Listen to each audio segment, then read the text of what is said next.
Hey guys, welcome to my channel. My name is Kate. If you're new here, I like to talk about luxury handbags, shoes, accessories, all sorts of things like that. So if you're into that kind of thing, feel free to subscribe and come join our little luxury family that we have here. We would love to have you. I just woke up from sleeping for 11 hours. I just came back from vacation, so I'm a little tired. But I really wanted to film this video today because I want to make sure that we talk about this since quiet luxury is so trendy right now. I want to make sure that we talk about the parts of this quiet luxury trend that are not okay versus the parts that are totally fine, like everybody should just go about their business. But yeah, there's some parts that we just should be waving a red flag at right now. So first, there's a lot of crossover between old money aesthetic and quiet luxury. So some people think of them as the same thing, some people don't, but they have a ton of crossover. It's the whole money talks, wealth whispers thing, which if I hear that one more time, I am leaving the internet. But anyway, we'll get into that. My problem with the quiet luxury trend is that it's kind of turning into classism and elitism. Let me read the definition of classism because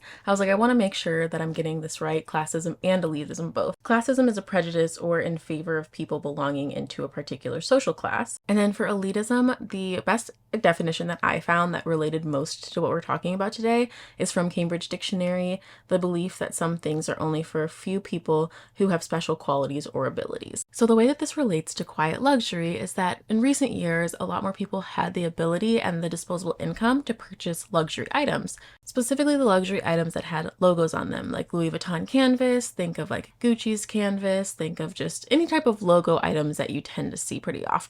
I'm also going to include red bottoms because it's a very iconic, identifiable item. More people had, say, $800 for red bottoms, $1,000, $1,500, $2,000 for a Louis Vuitton bag, a couple $1,000s for a Gucci bag. More people had more disposable income. And not only that, but also more people had availability to credit. So if you wanted to use a credit card to purchase one of those items and split it up into payments and pay off your credit card over the course of a year or over the course of 6 months or whatever, you could. Or now, especially with the existence of Klarna and Afterpay, Pay in 4 is really, really huge right now. And you can do that on a lot of sites. It's everywhere now. So Pay in 4 made it doable for a lot of people to be able to also buy luxury. I'm also not against that, by the way. I think that as many people who want to have luxury items should be able to.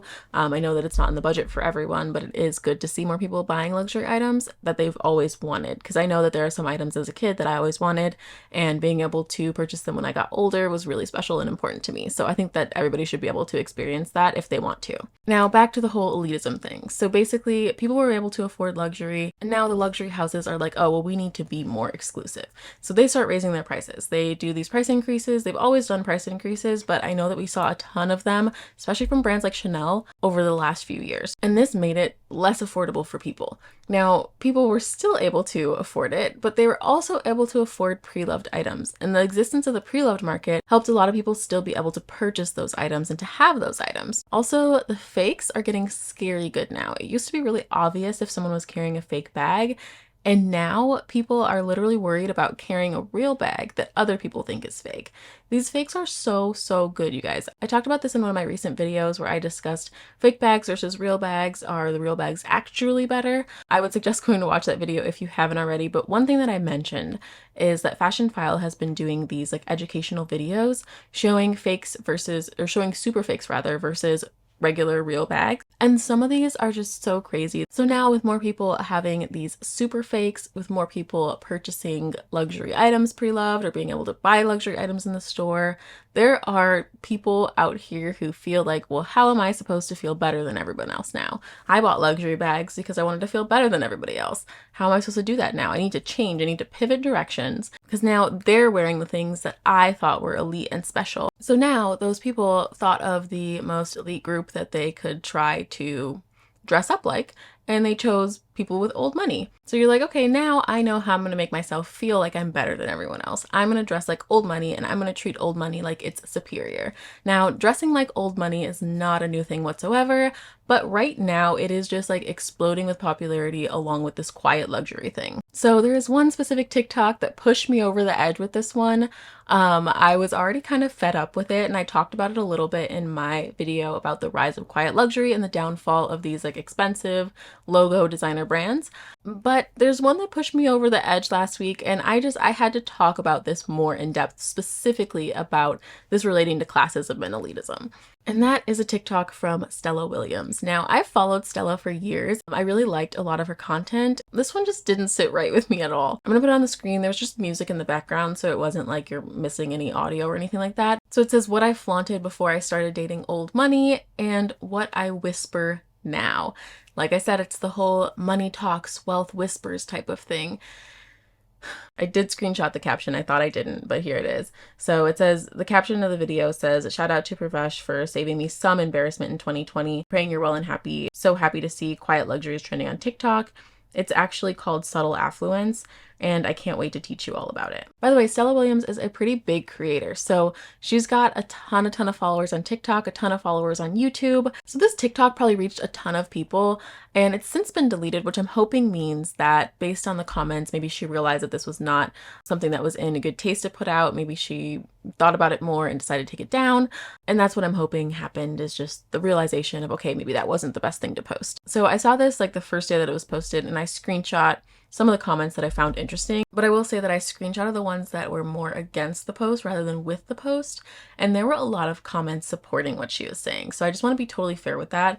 I would say that it was about 50-50 at the time that I viewed it. There were like half of people being like, yes, this is exactly what I do, blah, blah, blah, and half the people were like, yeah, this is wrong, this is not it. So one that I found really interesting was someone commented, also, if you're rocking or not rocking anything because you're embarrassed of what other people will say, it's just the same as flaunting or being flashy.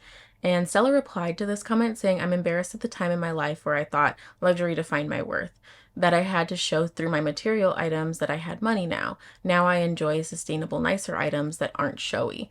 And I think that that's a fair statement for her to make, but that's not what the video showed. So I think that maybe if that's the point that she was trying to get across, she just didn't do it in the right way. So other one says old money versus new money is just repackaged classism, but go off. Girl, this makes no sense. People can do as they wish with their money. I hate this luxury talk. It's just thinly veiled classism from folks who would honestly be completely destitute after a year of financial setbacks. It's gross, it's old, and it's tired. Let's stop. I'll just leave the rest on the screen so that you can read them if you want to. Some people had an issue that the bag that she showed with the like what I whisper now is a polyurethane crocodile embossed bag by Base, B-E-I-S. Oh wait, my boarding pass. Hold on, I have to check into my flight. Hold on. This is my first time hearing of the brand. I went to their website and just clicked around a little bit. People thought that that was interesting, that that is what she found as like quiet luxury / old money, and it's a less expensive bag. It is not real leather. Some people found that interesting. Like, to be honest, I don't really care. So this next part is just not about Stella. We're over that. That's done. I want to make it very clear that the rest of this is not about her. I just think that the crazy part of this is that the influencers now are pushing quiet luxury, even though they used to really support this logomania stuff. And I know that trends change, times change, but I think it's just funny how somebody can try to sell you an item or tell you how great an item is, how amazing it is, how it's timeless and how it's like true luxury. And then a few years later tell you how it looks tacky and it makes you look like you don't have any money. People participating in this trend don't seem to be actually obsessed with becoming wealthy. They seem to be obsessed with fitting in with people who are wealthy or trying to date or marry someone who is wealthy. Making this into a lifestyle of like trying to fit in and be something that you're not is just not it. Also, the other thing to note is that quiet luxury that is trending is the quiet luxury that is cheaper than the designer items that people were buying before that have all the logos on them and everything. This type of quiet luxury is cheaper. And yes, quiet luxury can be a lot more expensive. I got a comment on one of my videos saying that like some of the quiet luxury is more expensive than the designer brands, the designer labels. And I totally agree with that. That's absolutely true. One thing of quiet luxury that I can think of is Loro Piana. Loro Piana is very expensive. So you can easily buy a pair of like really flashy shoes before you buy a pair of their shoes. Same thing with a sweater, whatever the case is. But that doesn't seem to be the quiet luxury that's trending. It seems to be just brands that just don't have a logo on their bag at all. It can be anything that's plain. So I think that that's interesting too, because it makes a lot of sense. If people are concerned about a recession, then having something that is less expensive is probably a really good thing to have trending right now. But you still want to have that feeling that you're, elite, that you're better than everyone else. So now we have to turn it into quiet luxury instead of just wearing what we would normally wear and saying that we're saving money and trying to buy things that are less expensive. Someone else also asked in my comments if I felt like this has to do with more Black people specifically putting out luxury content. And I think absolutely. People seeing this whole Black girl luxury, Black women in luxury trend that's been going on for the last few years, where Black women want to live a soft life and have designer items, have nice things, has made people be like, oh, well, now I don't feel special anymore. And while that is absolutely the wrong way to think, it's totally true that people feel that way. It absolutely is. And I really appreciate the person who asked that bringing that up, because it's an important part of this. I'm also upset because YouTube used to be about like styling tips and hacks and tricks to make you look better and like all this stuff. And now it's about how to appear like you're someone that you're not. Obviously not all of YouTube is like this, but the videos that I see now are like how to look like old money, how to pass as old money. This is not what elegant ladies wear. Trying to act like something that you just don't naturally act like. I think it's kind of odd. Also, I think it's important to note that someone who comes from old money is not inherently more valuable than someone who doesn't. You shouldn't be treating people differently because of what they came from. Also, if you have money and you're new money, and if you have money and you're old money, you both have money. Like, I think that we should just focus on like having some money. Like, first of all, like why we should probably focus on financial stability. Maybe even retiring early, building for retirement. Maybe we should just focus on something else other than trying to dress like people who will never be. If you were not born into old money, you will never be old money. Maybe your children or your grandchildren or something will. That doesn't stop you from changing things in the future, but you can't change that. And you can't go and pretend to be something that you're not. It's just not gonna work. Also, not all people with old money are the same person. They're not all dressing exactly the same. I'm not in these circles. I don't know, but I can just guess based on the fact that people are just people, that they probably have their own likes and dislikes, and they probably dress accordingly based on what they like and what they don't. My last thing I wanted to get out before we wrap this up is that I cannot stand people saying that something is tacky, especially something that is expensive is tacky. Like, I can't stand it. It gives me the same like icky, gross feeling as when someone says that something is ghetto. Like, it just makes it seems like you just have to make sure that you're separating yourself from the person that you're talking about and the item that you're talking about, because it makes you seem like you're not in the class that you want to act like you're in. If you like listening to this topic about quiet luxury, Kaylin Alex just did a video the other day with her sister talking about quiet luxury, talking about some other topics as well. I loved the video, love her channel, so I will link that down below because it's a pretty similar topic to what I'm talking about. Okay, that's all that I have for now. I literally have to leave the house right now, so sorry if I talked fast in the last half of this video. Thank you guys so much for watching. If you enjoy this, please give it a thumbs up and subscribe to my channel if you want to see more videos like this one, and I will see you all in the next one. Bye guys!